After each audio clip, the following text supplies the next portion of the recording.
Yo, what's up guys? Welcome back to the channel. Today's video we'll be talking about Valtor. So basically Valtor is mainly used in the arena right now because he is tanky and also deal tons of damage as the game or the round progress on. So there are some few things that I found out about Valtor to be very interesting and I'll show you guys later. Alright, so basically his first skill is a permanent nullifier counter. So basically when he got hit by an enemy, after that hit, that unit will get their buff removed. Basically, um, if he is hit by a multi-hitter, for example such as Catherine, um, and also uh, the warriors Christina, he will remove the buff after the first hit. So if we'll say that um, Christina got Barrier buff, and the Christina hits Valtor, the Barrier buff will get removed on the second hit. Same goes for Catherine. So basically Valtor is very useful in protecting um, Seto, but Valtor need to be in front or hit by the enemies first, um, so that the Seto does not die. Alright, the main reason people are using Valtor is because of his second skill, which is his HP, additional HP times 50% times additional damage. So basically the more HP he has, the more damage that he dealt.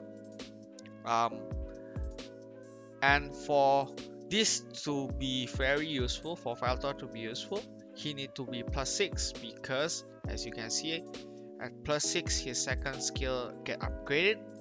Basically he will increase his HP the more unit that he hits. So basically as you can see can be stacked by the number of targets in the attack range when attacking. So basically Valtor has a 5 tile hit range and he hit the most backline of the enemy. So basically he has the potential to hit maximum of 3 units, and if he hits 3 units he will get a boost of 30% times 3 based on his that HP base HP. So basically you want to use double Vital Rune with a substat of Vital for him, or even if you guys don't really want substat Vital, you can go for substat critical damage, and I'll explain to you guys later on why. Alright, the second skill get an increase in damage, as you can see 70 to 80 on +7, +8 90, +10 110, and also an increase in his HP boost. As you can see from 30 to 40, 55, 50 and 65, and +11 is the last increase if you guys don't have the soldier, because you have to get to +15 for the rest. As you can see +11 is 80%. This is where I will stop if you guys sorry, this is +12 is where I will stop for you guys if you guys don't have his soldier already, because I do think that he get the max out of them at +12. But if you have his soldier, ultimately get him to +15 because he is very useful in arena and also world boss.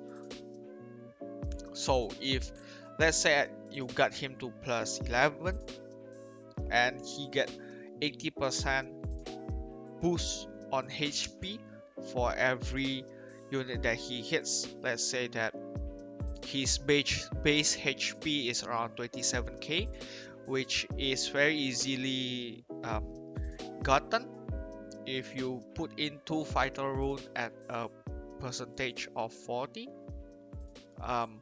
He should increase his HP by 27,000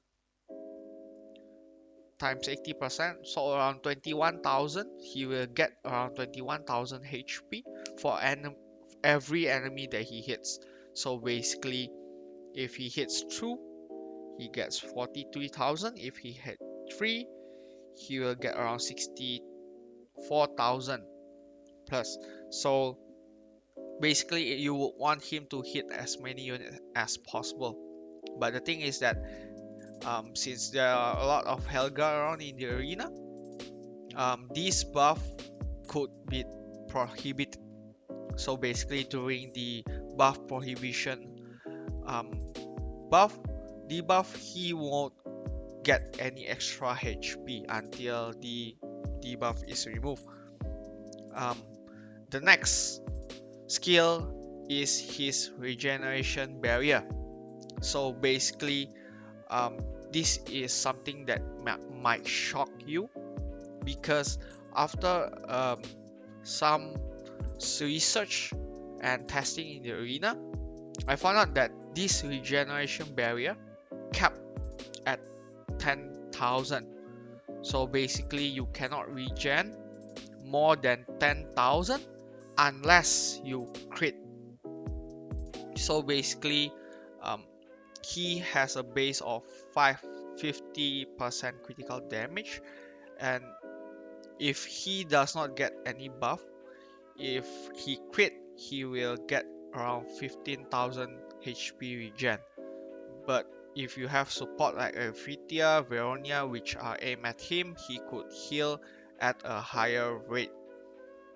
Alright, so this skill only lasts for 70 turns, in which he reduces incoming damage by 30% and also heal HP by 4%, max HP, which is the current HP. So basically, the more HP that he gets from this HP boost skill, the more regen that he gets. But please do keep in mind that it capped at 10,000.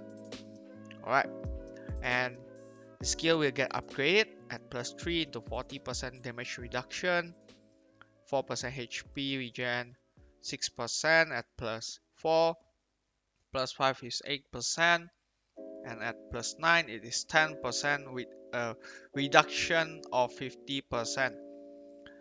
At plus 13, more healing, and lastly more healing. So another thing to note is that this reduce in incoming damage is only capped at 70%. So basically, he already got 50 from this Regeneration Barrier. And lastly, he will get his extra 50% from DOT immunity. But this skill, because 50 is plus 50 is 100, it will only cap at 70%.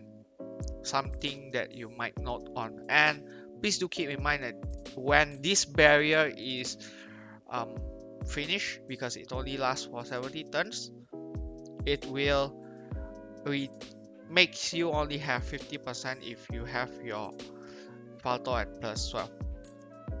Lastly, his awakening skills.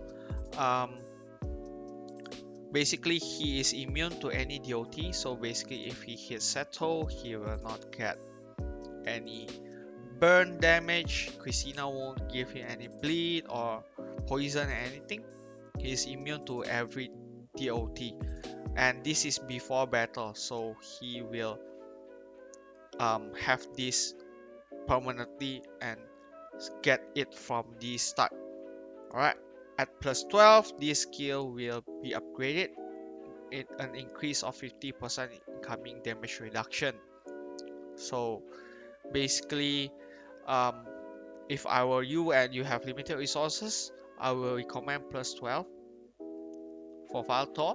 But if you do want to invest in him, which I really recommend, I will recommend you guys to get him to plus 15 because he is very useful in current arena meta and also world boss.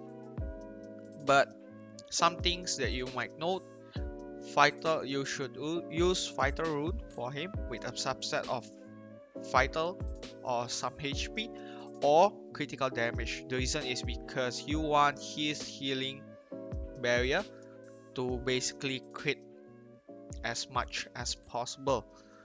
Um, Basically, if you can reach around 200%, he could reach a regen of 30k depending on the critical rate and the chance of him critically his heal. So something to note is that he has his healing cap at 10,000 and also some DOT. And his, oh sorry, not DOT, I mean his incoming damage is capped at 70%. And also because of this counter, he may be killed by Barbara because Barbara deal damage, fixed damage based on the unit's um, counter. So the more counter you have, the more fixed damage that she dealt. Alright, that is all for today's video.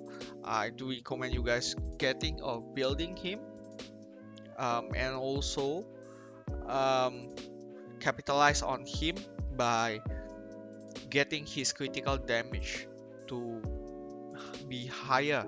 You can use supporters such as Revitia or even um, Feronia if you want, or any other support that could increase critical damage.